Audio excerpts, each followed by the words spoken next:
Watch more programs like this on cable and stream with PCN Select. Subscribe at PCNTV.com. This program has been paid for by the sponsor and does not reflect the views of PCN.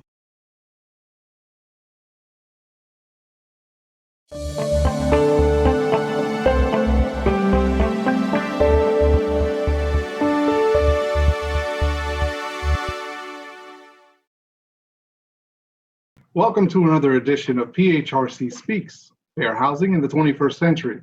I'm your host, Adrian Garcia, Director of the Fair Housing and Commercial Property Division for the Pennsylvania Human Relations Commission.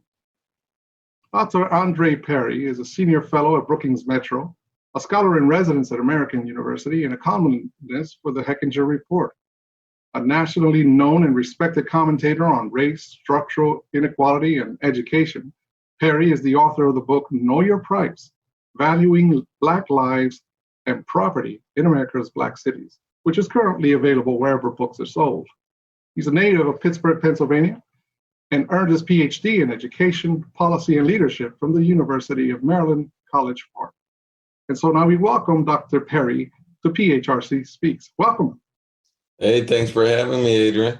It's great to have you. It's actually good to be back home. I got some of my early policy starts in Pennsylvania. I used to help coordinate the Student Leadership Institute, the initiative out of the Department of the Pennsylvania Department of Education's Migrant Education Program that sought to expose migrant worker or children of migrant workers to college. And so a lot of my early work started in Pennsylvania, and so this is somewhat of a homecoming for me. Oh man, well, welcome home, and I'm glad that you had the time. I know you've been busy. I got a chance to partake of the Aurora conference last week, and it was great to hear you speak then. And I know you've been busy, so I really appreciate the time. Well, let's get it. Let's get after this interview.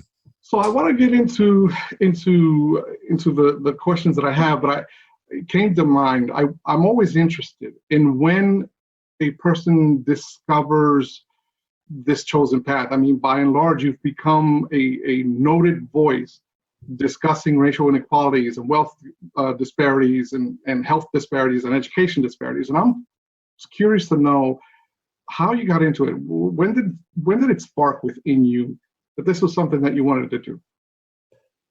Well, I'll say this, that my time in New Orleans in particular transformed me. At the time, I was a professor, I was a dean. I actually ran 4 charter schools out of the University of New Orleans post-Katrina. And I used to receive a question almost every single day, or a statement rather. The statement was, if we could only fix the schools, everything would be all right. And the question I also would get all the time was, what's the fastest way to close the Black-White achievement gap? Now, both of those, that statement and that question are interconnected. One, if you know anything about education, you gotta know how schools are funded. And it's largely based upon the property taxes that are collected based upon the values of a home. So if you have a significant value gap, or there's differences in funding, you're going to see differences in quality.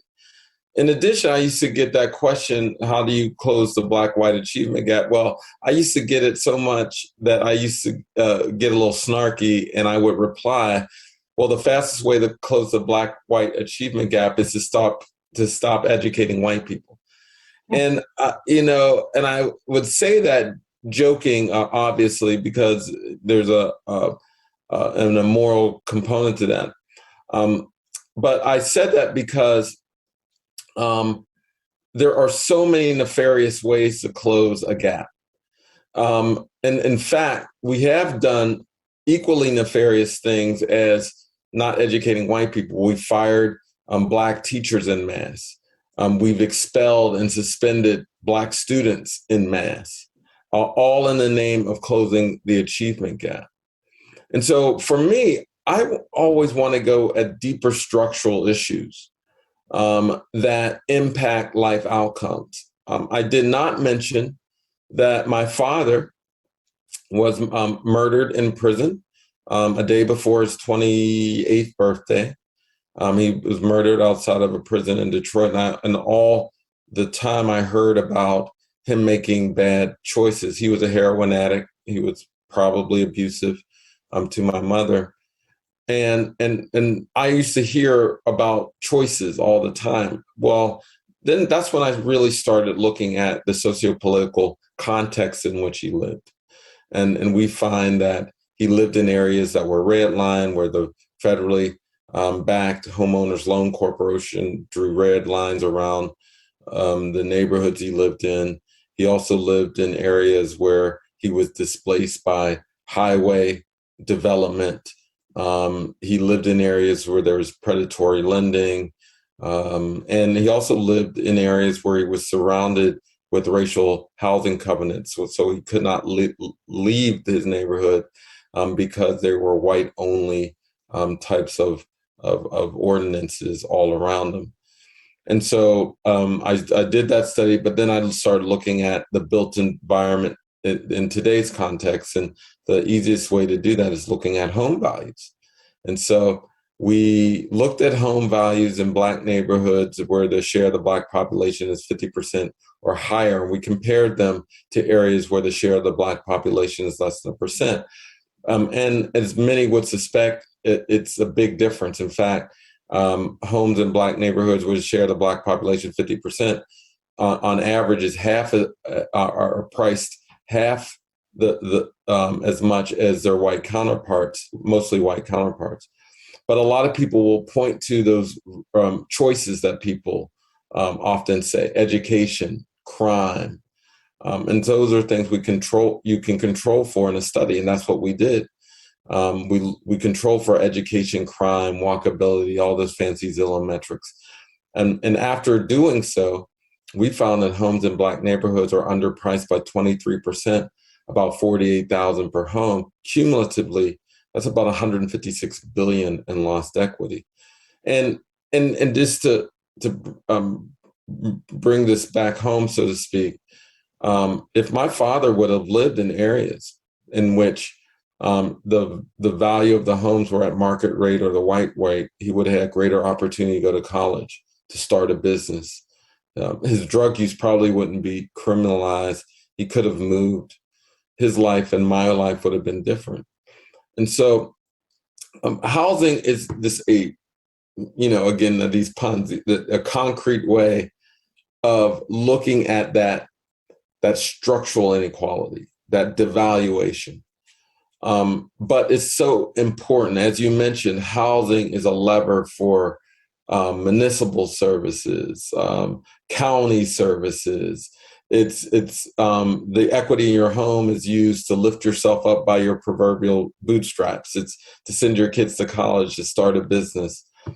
And so what we're finding is really astounding, because if we can remove these drags of racism that are in our housing markets, we automatically uplift people's housing prospects. And not only that, their economic and social prospects as well. So it's a big deal, but at the end of the day, it's a long-winded answer to, I got so tired of people blaming schools for inequality. And it was just a way for them to abdicate the responsibility of dealing with housing inequality, dealing with criminal justice inequality, dealing with transportation woes, and all the other major quality of life indicators that are as important as education.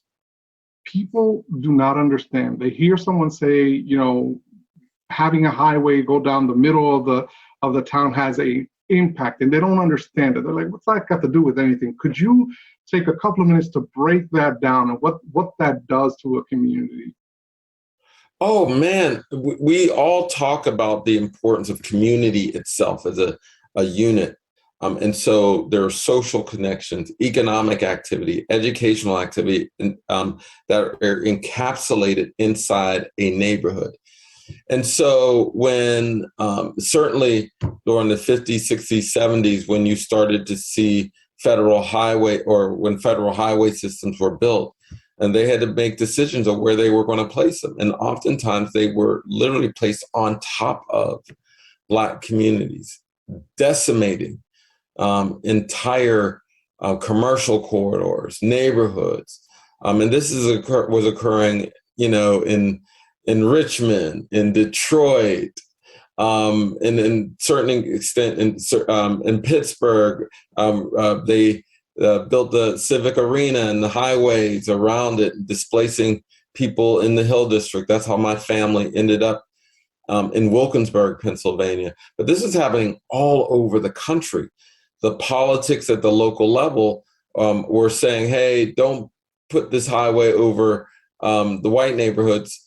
Let's put it over Black neighborhoods. And it literally decimated the economic and social strength of many neighborhoods.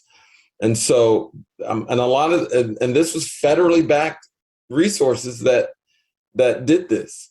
So you can't overstate how important these decisions were on the life outcomes of generations of Black families.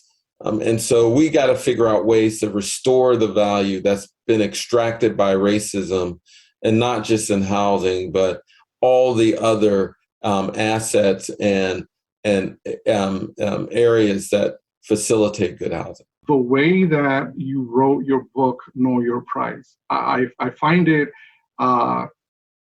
enlightening, but just the view you took it, and you made it into a personal story. So I'm interested. What inspired you to write it? Was that a result of research, or were you yearning to tell that story from your perspective coming up in Pittsburgh? There are a couple of reasons why I wrote it this way. One, I wanted researchers to really embrace the idea that we are part of the problem and the solution. The researchers are. That for many Black scholars in particular, we live out the many areas that we write about. We all do.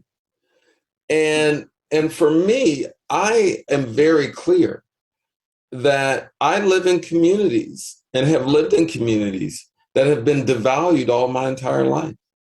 And I've had to hear blame being thrusted upon those communities. You'll hear me say this over and over again, that there's nothing wrong with Black people that ending racism can't solve. That my devaluation research and really gets to this point that people are doing what they are told to do to live out the American dream. They're going to school, they're going to college, in many cases, they're buying homes.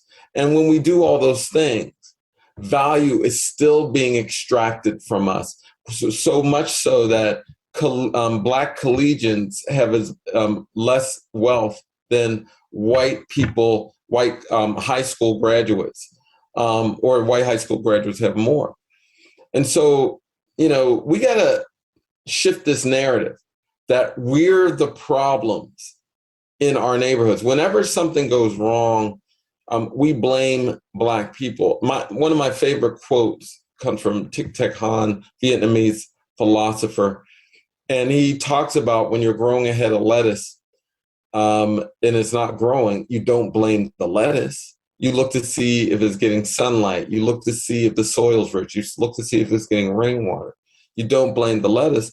But when researchers get together and we see things going wrong in Black communities, too often we blame Black people. We blame the lettuce.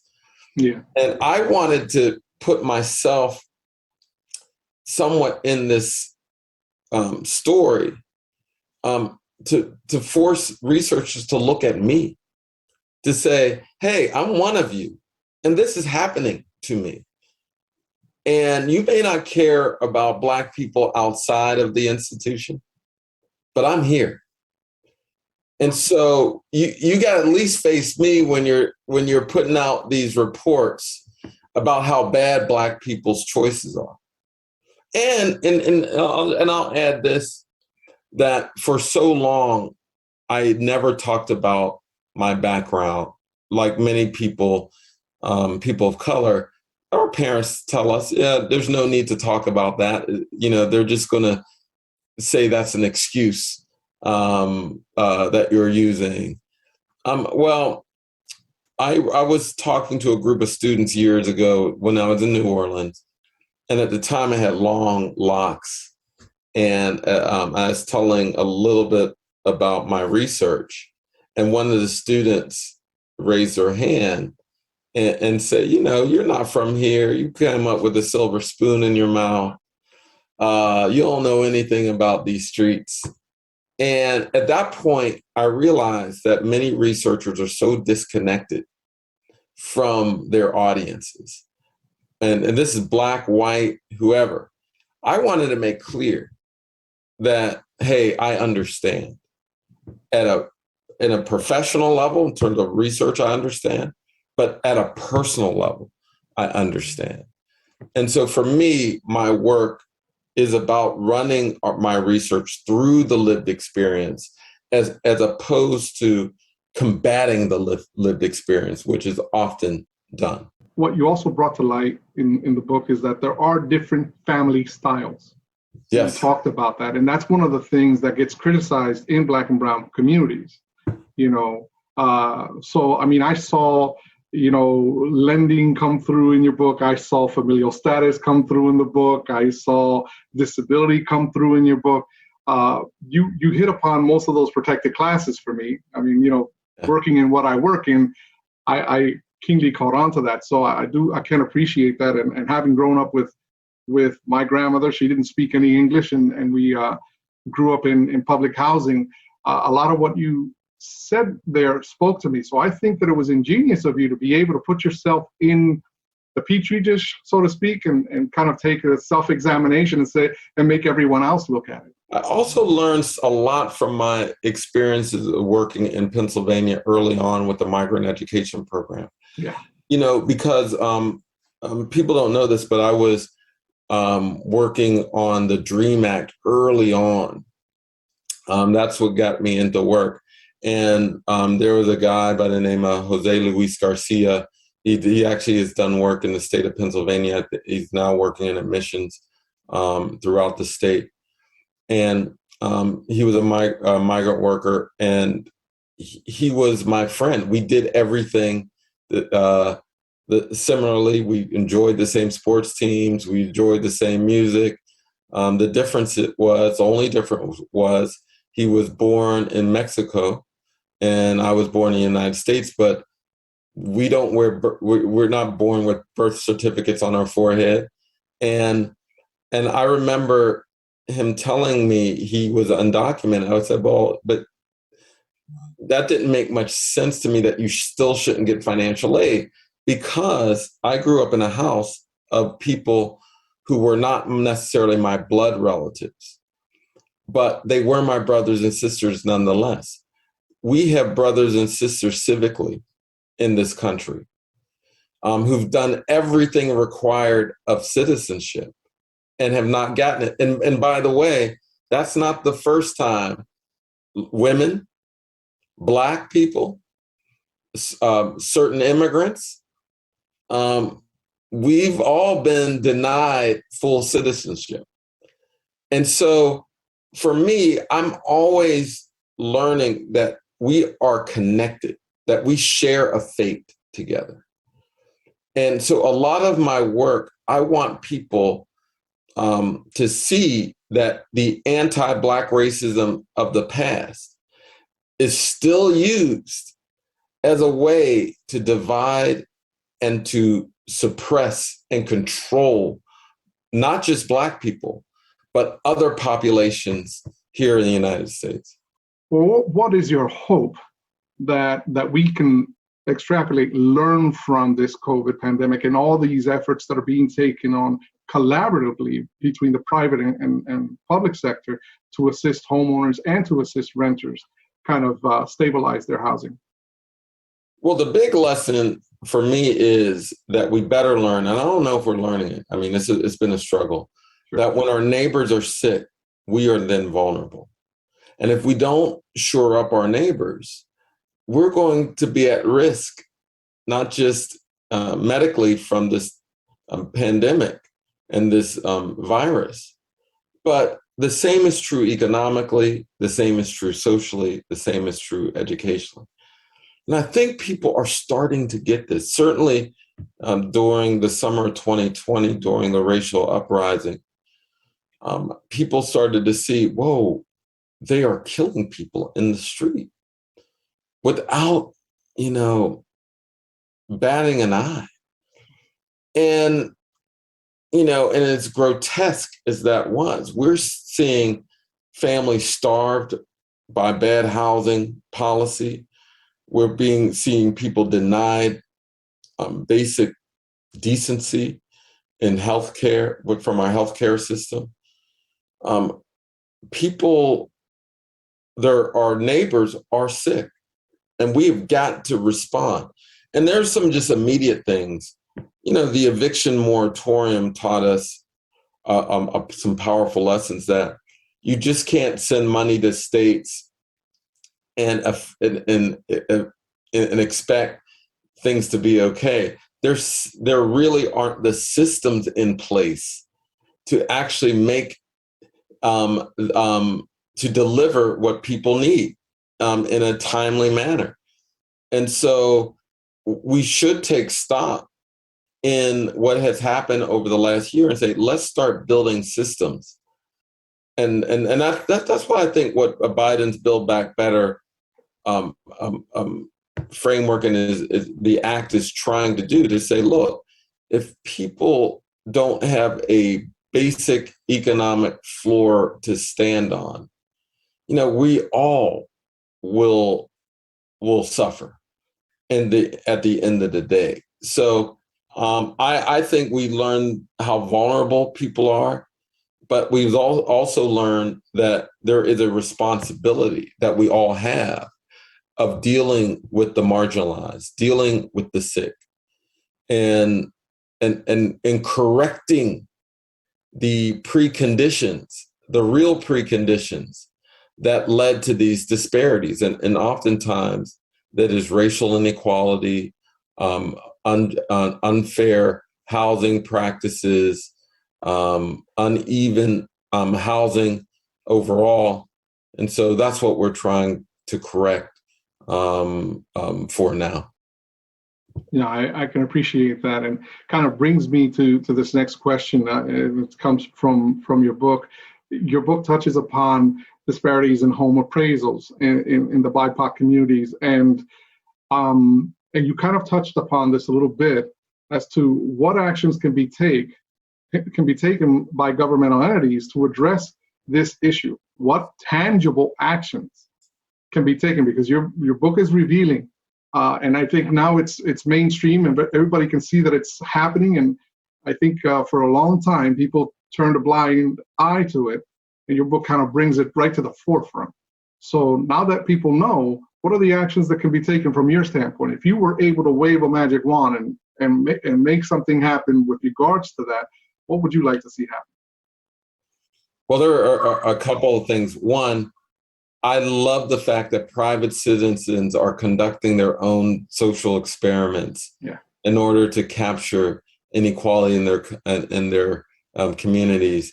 You only have to pick up the paper once every few weeks to see how individuals, after getting a low appraisal, are then what they're calling whitewashing their homes. They're removing all the Black books, the artwork, hair products, and then getting a white stand-in, a white friend or family member when they get another appraisal. And when they get this second appraisal, it often comes in hundreds of thousands of dollars higher. In one case, it was close to $500,000. Now, if private citizens can conduct experiments to reveal bias, the federal government certainly can. And more importantly, the Department of Housing and Urban Development, or HUD, must use the Fair Housing Act to hold appraisers and housing professionals accountable. HUD can contract with nonprofit fair housing organizations to perform these kinds of tests through the Fair Housing Initiative Program. And if the Build Back Better Act is passed with the funding in that area, you can see increases in funding. In addition, a lot of people point to the racial makeup of the appraisers, and it's certainly important. 90% of all appraisers are white, 75% are male. And so we probably need to diversify the field. But to be clear, even if we diversify the field, if those appraisers use the same practices, we'll still have a problem. We need an alternative to the price comparison model. This practice of when you are getting at the value of a home, comparing one home to another in the same neighborhood.